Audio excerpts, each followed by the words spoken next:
తెలంగాణలో విత్తనాల కోసం రైతులకు తప్పని తిప్పలు, షాపుల ముందు అన్నదాతల పడిగాపులు.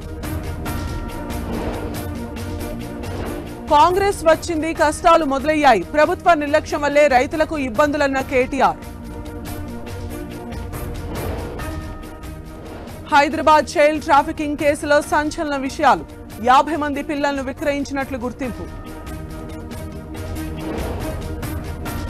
తెలంగాణ ఆర్టీఏలో ఏసీబీ టెన్షన్, ఆకస్మిక దాడులతో హడలెత్తిపోతున్న అధికారులు.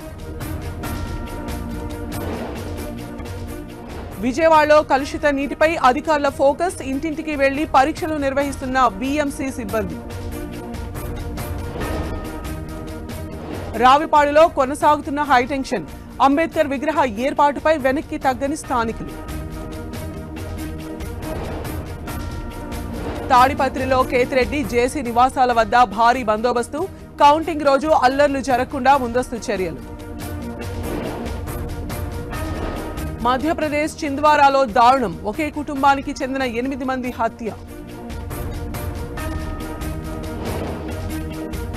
ఢిల్లీలో మండిపోతున్న ఎండలు, 50 డిగ్రీలు దాటేసిన ఉష్ణోగ్రతలు.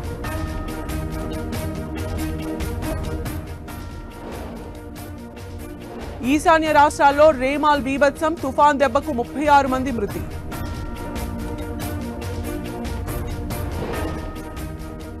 హర్యానా రబ్బరు ఫ్యాక్టరీలో అగ్ని ప్రమాదం, 45 మంది కార్మికులకు గాయాలు.